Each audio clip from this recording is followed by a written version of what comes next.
अल्हम्दुलिल्लाह रब्बिल आलमीन वस्सलातु वस्सलामु अला सय्यिदिल अंबिया'i वल मुरसलीन अम्मा बाद फ़अऊज़ु बिल्लाहि मिनश शैतानिर रजीम बिस्मिल्लाहिर रहमानिर रहीम इज़ा ज़ुलज़िलतिल अर्दु ज़िलज़ालहा व अख़रजतिल अर्दु असक़ालहा व क़ालल इंसानु मा लहा यौमइज़िन तुहद्दिसु अख़बारहा बिअन्न रब्बक अवहा लहा यौमइज़िन यस्दुरुन्नासु अश्तातन लियुरौ अअमालहुम फमन यअमल मिस्क़ाल ज़र्रतिन खैरन यरह वमन यअमल मिस्क़ाल ज़र्रतिन शर्रन यरह।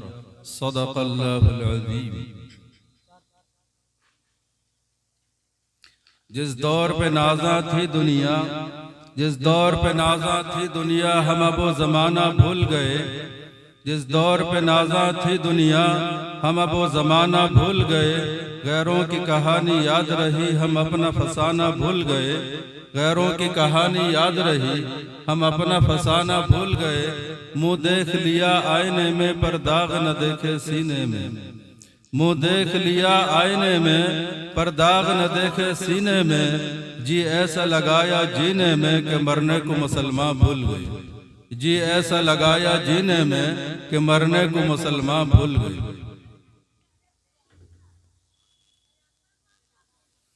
मुअज़्ज़ज़ मुकर्रम हम सब के मुरब्बी जनाब हज़रत मौलाना मोहम्मद रमज़ान साहब कासमी जो सदर जलसा है, दिगर जनाब कारी रिहान साहब दामत बरकातहुम, हाफिज गुलाम सरवर साहब, दिगर मुअज़्ज़ज़ उलमा इकराम, बुजुर्गों, नौजवान साथियों, अजीज बच्चों, पर्दा नशीन ख़वातीन, माँ व बहनों, मैंने आप हज़रात के सामने कुरान मुक़द्दस की एक छोटी सी सूरत तिलावत की है। मुख्तसर वक्त में इसी से मुताल्लिक़ कुछ बातें अर्ज़ करूँगा। दुआ करें अल्लाह ताला हम सबको अमल की तौफीक अता फरमाए। मैं अपनी आदत के मुताबिक, मेरे दोस्तों बुजुर्गों, ये जलसा जो है आप सभी हजरात को मालूम है, ईसाल सवाब का जलसा है जो जनाब मरहूम अब्दुल मनान साहब और उनकी अहलिया दोनों के यादगार में जलसा मुनक़्क़िद किया गया है। जनाब मुसो भाई साहब और चांद भाई साहब और दिगर जो भी हजरात इस जलसे में शरीक हैं, उन तमाम लोगों के लिए, उनके जो रिश्तेदार हैं जिनके नाम में जलसा किया गया है ईसाल सवाब का, उन सब के लिए दुआ करें अल्लाह ताला सबकी मग़फ़िरत फरमाए, सबको जन्नतुल फिरदौस में आला मकाम नसीब फरमाए। तो ये ईसाल सवाब का जलसा है, इसी से मुताल्लिक़ कुछ बातें अर्ज़ करूँगा। दुआ करें अल्लाह ताला हम सबको अमल की तौफीक अता फरमाए। बस मैं हमेशा कहा करता हूँ कि कहीं भी आप जलसे में शरीक हों, आपकी नीयत ये हो कि बोलने वाला कैसे भी हो, हमें वो देखना नहीं है कि कौन लच्छेदार बयान करता है या सुरीली आवाज में बयान करता है। हमें वो देखना नहीं है। हमें इस नीयत से जाना है कि कोई भी अल्लाह का बंदा कोई बात अगर हमारी फायदे के लिए कहता है तो हम तुरंत उस बात को नोट करें, उस बात को याद करें और फिर उस पर अमल करने की कोशिश करें। अगर हमारे फायदे के लिए, फायदे की नहीं है तो कोई बात नहीं। और जलसे में जहां भी शरीक हो, ये बात याद रखें कि आपका ये वक्त बेकार नहीं होगा, ये वक्त ज़ाय नहीं होगा अगर आपके अंदर अखलास है। अल्लाह रब्बे ज़ुल जलाल इस जलसे के बारे में जो फरमाया, मैं हर जलसे में आपको बताते चला आ रहा हूँ और आज भी बता रहा हूँ कि जलसे की बहुत बड़ी हकीकत है कि हमारा यही वक्त अगर बाजार में गुजर जाता, हमारा यही वक्त अगर कोई नाटक की महफिल में गुजर जाता, कोई मेले ठेले में गुजर जाता, कोई जुए के अड्डों में, शराब की भट्टियों में, जिना के अड्डों में और कई नाच गानों की महफिल में हमारा ये वक्त लग जाता तो कितना बेकार होता। इस वक्त को कीमती समझे कि ये वक्त जो आज हमारा लग रहा है, इस वक्त ये अल्लाह के नाम में महफिल सजाई गई है। वो अल्लाह के नबी जनाब मोहम्मदुर रसूलुल्लाह सल्लल्लाहु अलैहि वसल्लम के फरमान हमारे सामने सुनाए जाएंगे, कुरान और हदीस की रोशनी में बातें होंगी।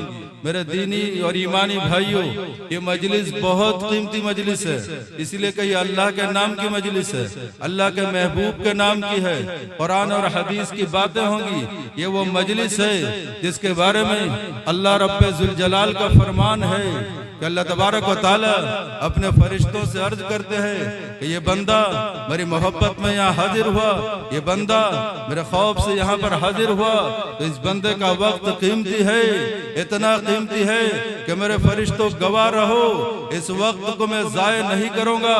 कल जब हशर के मैदान में मेरे सामने वो खड़ा होगा और उसके नामा अमाल में कोई अमाल नहीं होंगे, तब ये अमाल उस वक्त काम आएंगे जो छोटी छोटी मजलिसों को इसने बेकार नहीं समझा, कि कीमत को समझा और उस मजलिस में शरीक हुआ।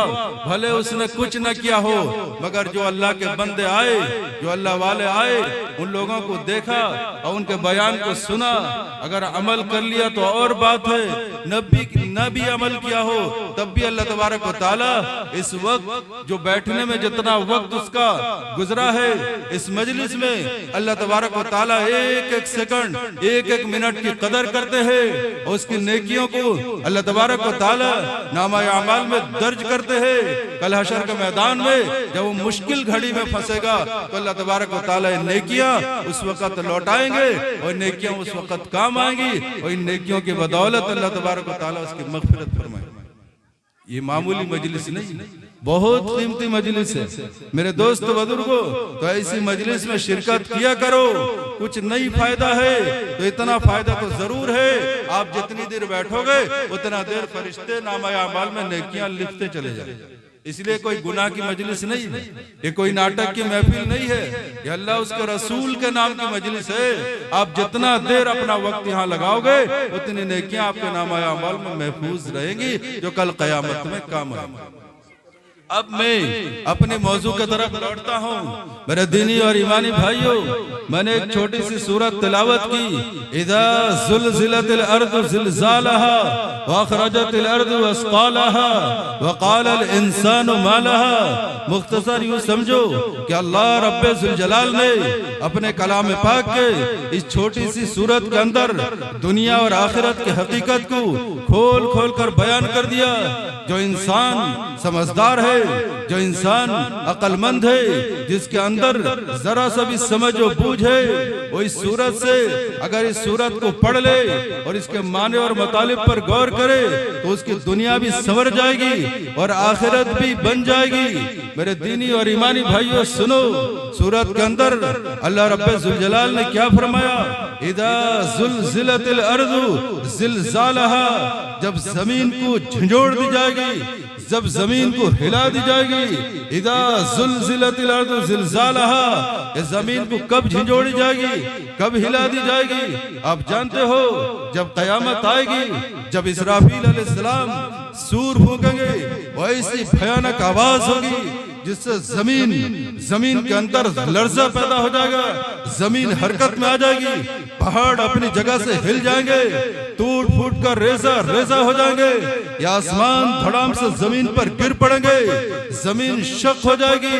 मेरे दीनी और ईमानी भाइयों, इसी को कहा इज़ा ज़ुलज़िलतिल अर्ज़ु ज़िलज़ालहा, जब जमीन को झंझोड़ दी जाएगी, व अख़रजतिल अर्ज़ु अस्क़ालहा, व जमीन अपने बोझ को बाहर फेंक देगी। मतलब क्या है, ये बोझ क्या है? सुनो, ये बोझ इंसान है जो मरने के बाद जमीन के अंदर दफन कर दिए जाते हैं। जैसे अब्दुल मनान साहब और उनकी अहलिया को दफन कर दिया गया कुछ दिन पहले, तो ये जमीन बोझ है जमीन के अंदर। अल्लाह ताला, अल्लाह रब्बे ज़ुल जलाल खुद फरमाता है, व अख़रजतिल अर्ज़ु अस्क़ालहा, कि जमीन अपने बोझ को बाहर कर देगी, यानी जो मर्दे इसके अंदर दफन है वो उनको बाहर निकाल कर फेंक देगी, वो जिंदा होकर दौड़ पड़ेंगे किधर? क़यामत में, जहां हशर का मैदान कायम होगा, जब अल्लाह रब्बे ज़ुल जलाल का अर्श उतरेगा, अल्लाह तबारक व तआला हिसाब किताब के लिए आ जाएंगे, जलवा अफरोज होंगे, तो अल्लाह के सामने ये उसके बंदे या उसकी बंदियां अपने अपने कब्रों से उठकर सीधा अल्लाह की तरफ दौड़ पड़ेंगे, तो जमीन अपने बोझ को बाहर निकाल देगी। व अख़रजतिल अर्ज़ु अस्क़ालहा, आगे फरमाया वक़ाल अल इंसानु मा लहा, तो इंसान घबरा जाएगा। हालात को देखकर जब वो जिंदा होगा देखेगा लोग घबरा के मारे दौड़ रहे हैं, किधर सब भाग रहे हैं, नफ्सी नफ्सी का आलम है। पहाड़ को टूटते हुआ देखेगा, आसमान को गिरते हुआ देखेगा, तमाम मखलूकात बेचैनी और परेशानी के आलम में होगी। तो इंसान पूछेगा वक़ाल अल इंसानु मा लहा, ये क्या हो गया, क्या माजरा है जो मेरे समझ में नहीं आती। क़ाल अल इंसानु मा लहा यौमइज़िन तुहद्दिसु अख़बारहा, वह जमीन उस दिन अपनी खबरें बयान कर देगी। अपनी खबरें कहाँ बयान करेगी? अल्लाह के सामने बयान करेगी। यौमइज़िन तुहद्दिसु अख़बारहा, आगे फरमाया बिअन्ना रब्बका औहा लहा, उस दिन अल्लाह का हुक्म होगा जमीन को, वो अपनी खबरें बयान कर देगी। उसका रब का हुक्म होगा, इसलिए एक एक खबर अल्लाह के सामने बयान करेगी। इससे मुराद जरा तफसील में समझा दो, वो खबरें क्या है? वो खबरें ये है जो आज हम जमीन पर कर रहे हैं। आज गोपालपुर में 3 तारीख को ये जलसा बाद नमाज मगरिब शुरू हुआ। इस जलसे की खबर कल क़यामत के दिन जमीन बयान करेगी। इस जलसे में कितने लोग शरीक हुए थे, जलसा किसने कराया था, क्या क्या बातें इसमें हुई थी, लोगों ने क्या सुना था, उस पर क्या अमल किया था, ये जमीन बयान करेगी। इसके बाद आप जलसे से घर गए, वहां जाने के बाद क्या किए? ऐसा किया नमाज की अजान मस्जिद में हुई और अजान की आवाज सुनी और आपने नमाज पढ़ी कि नहीं पढ़ी, ये जमीन खबर बयान करेगी।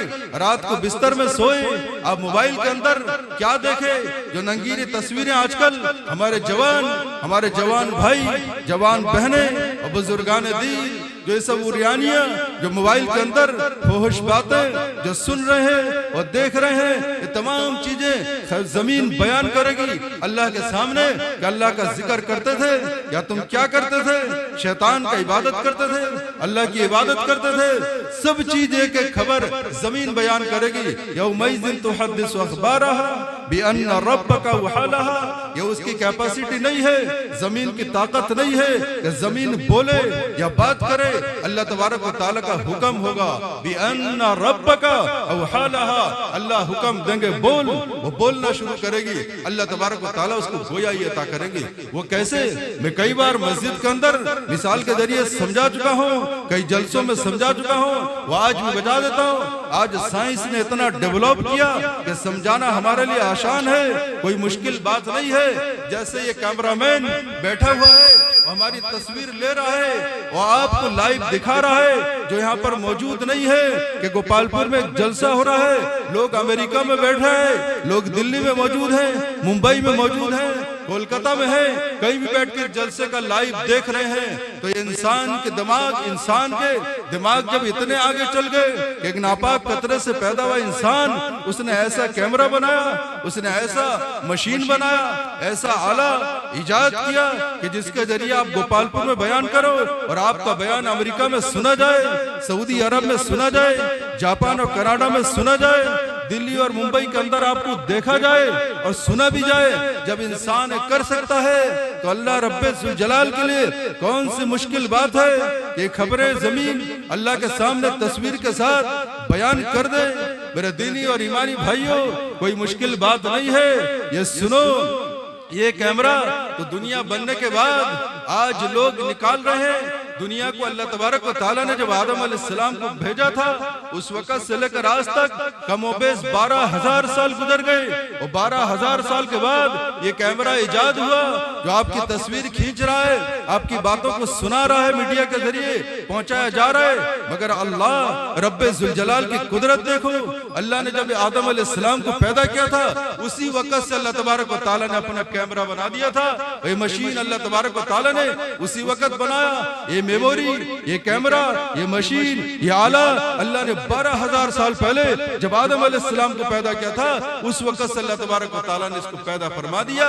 आज तो साइंसदान आज बना रहे हैं। मुसलमानों सुनो, आप कहोगे अल्लाह ने जो मेमोरी बनाया वो कहाँ है, अल्लाह का कैमरा कहाँ है, अल्लाह के वो मशीन कहाँ है जिससे इंसान के कामों को कैद किया जाता है, इंसान की तस्वीर और फोटो को महफूज किया जाता है, उसके काम रिकॉर्ड होते हैं। सुनो मुसलमान मुसलमानों कान खोलकर सुन लो, मैं अपनी तरफ से नहीं कहता, मैं कोई तारीख नहीं बताता, कोई हदीस आपके सामने नहीं सुनाता जिसको आप ज़ईफ रिवायत कह के कैंसिल कर दो। डायरेक्ट कुरान ऐलान करता है किरामन कातिबीन यअलमून मा तफअलून। ये किरामन कातिबीन क्या है? ये दो मेमोरी है, एक किरामन, ये कातिबीन, दो मेमोरी है जो मोबाइल के अंदर पढ़ते हैं। अल्लाह ने दो मेमोरी को दोनों कंधों में अल्लाह ने फिक्स कर दिया। ये आपको नजर नहीं आएंगे, वो आपके कैमरे हैं, वो आपके मेमोरी हैं जो आपके जबान से जो अल्फाज निकलते हैं उनको रिकॉर्ड करते हैं और आपकी फोटो, आपकी तस्वीर को भी महफूज रखते हैं। क्या आप रात के सन्नाटे में कहाँ जिना के अड्डों में जाते हो, कहाँ शराब के भट्टियों में जाते हो, नाच गानों के महफिल में जाते हो, कहाँ जाते हो, म्यूजिक की आवाज सुनते हो, ये सब मेमोरी में कैद होते हैं आपके फोटो के साथ और तस्वीर के साथ। ये कुरान बयान करता, मैं नहीं कहता। कुरान ने कहा 12,000 साल पहले अल्लाह ने मेमोरी और कैमरे बना के इंसान के कंधों में फिट कर दी। आप उससे बाहर नहीं जा सकते, तमाम चीजें आपके कैद हो। ये कान खोलकर सुन लो। तो यही चीजें हैं जो यहाँ पर कैद है। उसके बाद अल्लाह तबारक व तआला ने जमीन को ऐसा बनाया कि जमीन भी आपकी फोटो तस्वीर खींचती है। वो कल हशर का मैदान में ये जमीन गवाही देंगे। ये माइक्रोफोन, ये लाउड स्पीकर, ये फुंदल, ये बॉक्स, ये तमाम चीजें, ये चेयर, ये पलंग, ये जो भी कुछ है, ये कुर्सियां, तमाम चीजें खड़ी होकर अल्लाह के सामने सब बात करेंगी। आप सुनकर दंग रह जाओगे। एक एक को अल्लाह तबारक व तआला गोया ये ता करेंगे यौमइज़िन तुहद्दिसु अख़बारहा बिअन्न रब्बका उहाला। मैं नहीं कहता, कुरान कहता है, डंके की चोट कुरान ऐलान करता है। ये तमाम चीजें कल अल्लाह के सामने बात करेंगी कि तुमने अल्लाह की इबादत की या अल्लाह की नाफरमानी की, तुमने कौन सा गुनाह किया, कौन सी नहीं की। तमाम चीजों को खोल खोल कर बयान कर दिया। बिअन्न रब्बका उहाला। उसके बाद क्या फरमाया? यौमइज़िन यस्दुरुन नासु अश्ताता लियुरऊ अअमालहुम। अल्लाह तबारक व तआला का यह भी हुक्म होगा उस दिन कि जमात, लोग जमात दर जमात, फौज दर फौज, मुख्तलिफ शक्लों में, मुख्तलिफ गिरोह बनकर, मुख्तलिफ जमात बनकर सब दौड़ेंगे किधर? लौटेंगे अल्लाह की तरफ, अल्लाह की तरफ। यौमइज़िन यस्दुरुन नास अश्तातन लियुरऊ अअमालहुम। अल्लाह की तरफ लौटेंगे। किस लिए लौटेंगे अल्लाह की तरफ? ताकि अल्लाह तबारक व तआला उनके अमाल उनके सामने खोल, अल्लाह ताला खोल खोल कर बता देंगे कि देखो मेरे बंदो, मेरी बंदियां, ये तुम्हारे अमाल हैं। तुमने इतने नमाज पढ़े थे, तुमने इतने रोजे रखे थे, तुमने इतने बार हज किए थे, तुमने इतने उम्रे किए थे, तुमने इतने सदके खैरात किए, ज़कात अदा किए, सब कुछ किए, या तुम गुनाह में अपनी जिंदगी गुजारे। अल्लाह तबारक व तआला तमाम चीज का रिकॉर्ड तुम्हारे सामने स्क्रीन पर चला देंगे, तुम खुद देख लोगे। यौमइज़िन यस्दुरुन नासु अश्ताता। स्क्रीन में दिखाएंगे अल्लाह, तमाम चीजें देखोगे। मैं नहीं कहता, कुरान कहता है लियुरऊ अअमालहुम। एक एक अमल आपका अल्लाह के सामने। फिर आगे क्या फरमाया? फमन यअमल मिस्काल ज़र्रतिन खैरन यरा। खैर की कोई भी चीज, नेकी की कोई भी चीज, नेकी का कोई भी काम कहीं छुप कर एक बार आप सुभान अल्लाह अपने दिल में कहे थे, रात के सन्नाटे में बिस्तर में सोते हुए आपको नींद नहीं आती, बेचैनी लगती है, अस्तगफिरुल्लाह, अल्हम्दुलिल्लाह, सुभान अल्लाह, अल्लाहु अकबर आपने एक बार कहा था, वो आपका मेरे दोस्त बुजुर्ग अमानत है आपकी। अल्लाह तबारक व तआला उसको महफूज रखते हैं। कल हशर के मैदान में वो भी पेश करेंगे। फमन यअमल मिस्काल ज़र्रतिन खैरिया। जर्रा कहते हैं एकदम छोटी चीज, चींटी से भी छोटी चीज को, इतने छोटे छोटे चीज को अल्लाह तबारक व तआला हिसाब में रखता है। ये सब अल्लाह तबारक व तआला की अमानत है। अल्लाह आपकी अमानत को जाय नहीं करेंगे। फिर आगे फरमाया वमन यअमल मिस्काल ज़र्रतिन शर्रन यरा, कि छोटी से छोटी चीज जो गुनाह का काम आपने किया, कितनी छोटी हो, कितना छोटा गुनाह हो, वो भी अल्लाह के यहाँ महफूज है, रिकॉर्ड है। अल्लाह उस गुनाह को भी आपके सामने दिखाएंगे और नेकी को भी दिखाएंगे, दोनों को दिखाएंगे। इस सूरत के अंदर अल्लाह ने सब कुछ बता दिया। अब क्या करना है? अब हमें फैसला करना है कि हमें क्या करना है। मेरे दीनी और ईमानी भाइयों, तो इस सूरत को पढ़ने से पूरी दुनिया और आखिरत की हकीकत हमारे सामने आ जाती है। सबसे पहली बात तो इदा ज़ुलज़िलतिल अर्दु ज़िलज़ालहा, यहाँ पर ये समझ लो, ये यकीन कर लो, ये नोट कर लो, अपने दिल में अपने हाथ से लिख दो कि ये दिल आज नहीं तो कल, कल नहीं तो परसों दुनिया को छोड़ेगा, तो दुनिया में नहीं रह सकता। ये दुनिया की मोहब्बत बेकार है। बीवी की मोहब्बत, बच्चों से मोहब्बत, माँ की मोहब्बत, बाप की मोहब्बत, सब अपनी जगह है, सब नाकाम हो जाएंगे एक दिन। असल मोहब्बत तो अल्लाह की है। मेरे दीनी और ईमानी भाइयों, अपने रब से प्यार करो, अपने अल्लाह से मोहब्बत करो, ऐसी मोहब्बत कि बड़ी से बड़ी ताकत तुमको हिला ना सके, पहाड़ जगह से टल जाए, मगर अल्लाह की मोहब्बत तुम्हारे दिल से कोई निकाल ना सके। ऐसी मोहब्बत अल्लाह से करो। अगर अल्लाह की ऐसी मोहब्बत आपके दिल में समा जाए, कसम अल्लाह की, दुनिया की कोई ताकत तुम्हें हिला नहीं सकती। न शैतान कितना तुम्हारे पीछे चाल चले, तुम शैतान के जाल में फंस नहीं सकते। सबसे पहले अल्लाह की मोहब्बत, इस आयत से सीखो।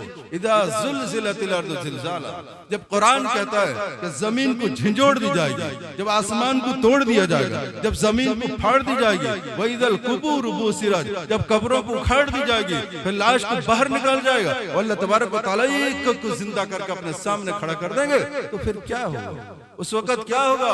इसीलिए कहते हैं असल मोहब्बत तो अल्लाह से, सच्ची मोहब्बत अल्लाह की। इसलिए कि दुनिया की तमाम मोहब्बत झूठी है। ये तो एक दुनिया बसाने के लिए एक टेम्पररी जिंदगी है। जैसे आदमी जिंदा रहने के लिए खाना जरूरी है, जिंदा रहने के लिए पानी का इस्तेमाल जरूरी है। मेरे दोस्तों, शतर छुपाने के लिए कपड़े का पहनना जरूरी है, सर छुपाने के लिए मकान का होना जरूरी है। ये भी दुनियाई रिश्तेदारी, दुनियाई रिश्ता जो है एक ऐसे ही है जैसे खाना पीना, घर में रहना, बस ये टेम्पररी चीज है। ये मोहब्बत भी ऐसे है, ये परमानेंट नहीं है। असल तो अल्लाह की मोहब्बत परमानेंट है, और ये इसीलिए टेम्पररी है। मैं बताता हूँ, कई बार कहा, देखो मुझसे भाई है, चांद भाई है, इनकी बेटी भी है, और बेटे सब कुछ मौजूद है। जब इनकी अम्मा का इंतकाल हो गया, एक माँ अपने बच्चे के लिए कितनी मोहब्बत करती है, बच्चे से कितना प्यार करती है, बच्चे के लिए क्या क्या कुर्बानियां देती है। कि बच्चा अगर जन्म होता है, जन्म की तकलीफ, पेट में रखने की तकलीफ, फिर वो बच्चा पैदा होने के बाद अगर रात को नहीं सोता, पूरी रात माँ गोद में लेकर बैठती है, सब कुछ करती है, और बच्चे को 2 साल तक दूध पिलाती है, फिर बच्चे को बड़ा करती है। यही बच्चा पूरे जवानी है, पूरी जवानी इसकी शबाब पर है, बच्चे के पास पैसा है, ताकत है, जमीन और जायदाद है, सब कुछ है, खूबसूरत मकान उसके पास मौजूद है, मगर इसी बच्चे के गोद में या बच्चे के नजरों के सामने उसकी माँ दुनिया से रुखसत हो जाती है। तो बच्चों ने कभी सुना किसी घर में बैठकर उसके जवान बेटों ने, मालदार बेटों ने, ताकतवर बेटों ने फैसला किया कि चल मेरी माँ चली गई, मरना तो बहरहाल है, कोई बचा नहीं सकता, मगर माँ से मोहब्बत है तो मैं इसको कब्र में दफन नहीं करूंगा। कभी सुना आपने कहीं किसी ने ऐसा फैसला किया है दुनिया में? नहीं किया। तो ये सच्ची मोहब्बत कहाँ? ये तो झूठी मोहब्बत। यही तो मोहब्बत का पता चल गया कि जब आपकी माँ बचपन से आपको बड़ा की, जवानी तक 50 साल तो माँ के पास, माँ के कदमों में रहा, माँ के गोद में सर रख के सोया करता था, माँ अपने हाथ से खाना खिलाती थी। माँ, वो माँ की मोहब्बत कौन देगा दुनिया में? वही माँ जब आंख बंद कर लेती है, बच्चा सबसे पहले फोन लगाता है, इमाम साहब जरा ऐलान कर दो मेरी अम्मा का इंतकाल हो गया। फिर फोन आता है, इमाम साहब हम कफन पहना दिए, नहला दिए, आप जरा जनाजा पढ़ा दो। अरे जल्दी क्या है? तो नहीं, जल्दी अब हटाना है, इसको कब्र में दफन करना है। क्यों? माँ की मोहब्बत कहाँ गायब हो गई? वो माँ 50 साल तुझको अपने गोद में पाली, आज माँ मरने को 5 घंटे नहीं गुजरे और जनाजे के लिए लोगों को जमा कर दिया वो कब्र में। फिर कब्र ऐसी बनाई, अंधेरा घर जहाँ एक बल्ब नहीं, एक लाइट नहीं, एक लालटेन नहीं, एक चिराग नहीं, अंधेरी घर, वो भी 2 गज जमीन पर सिर्फ, जहाँ ना आदमी बैठ सकता है, न खड़ा हो सकता है, न करवट बदल सकता है। फिर कब्र 2 गज जमीन में बना, फिर उसके ऊपर बांस लगा दिया, फिर उसके ऊपर मनो मिट्टी डाल दिया कि ताकि माँ जिंदा होकर बाहर न निकल सके, मेरा बाप कहीं कब्र से बाहर ना आ जाए। ये तेरी मोहब्बत है कि बाप को और माँ को, जो दुनिया के सबसे पाकीज़ा रिश्ते की मोहब्बत, और उसको लेकर एक अंधेरे घर में दफन किया, दोबारा लौट कर कभी पूछा नहीं, मेरी अम्मी मैं अंधेरे घर में तुम्हें छोड़ दिया था, कभी सांप ने तुमने डसा या नहीं, तो बिच्छुओं ने काट लिया या नहीं, और कोई जहरीले जानवर तो उस मिट्टी के घर में नहीं आ गए। वो अंधेरे घर में मेरी माँ कैसी रहती है? जब माँ जिंदा थी और बिजली गायब हो गई, फौरन दौड़ के बेटा आता था कि अम्मी अंधेरा हो गया, मैं उजाला कर दो घर, कुछ नहीं है तो एक टार्च रख लो, कम से कम जरूरत पड़ेगी। मगर कब्र में बिना लाइट बिना टार्च के कोई 10 रुपए का टार्च भी नहीं देता। वो अंधेरे घर में माँ का क्या हाल है, माँ का दिन कैसे गुजर रहा है? कभी तुमने पूछा? रात के सन्नाटे में जाके पूछ मेरी माँ कब्र पर क्या गुजर रही है। तूने तो मेरे लिए सब कुछ, खून को अपने छाती से दूध बना के पिला दिया, मेरे लिए नींद को कुर्बान कर दिया। तू बीमार हो गई रातों रात जाके, और तेरी उम्र अभी बाकी थी, तू दुनिया से चली गई। बता कब्र में क्या हाल है? तू चैन और सुकून से है या परेशान है?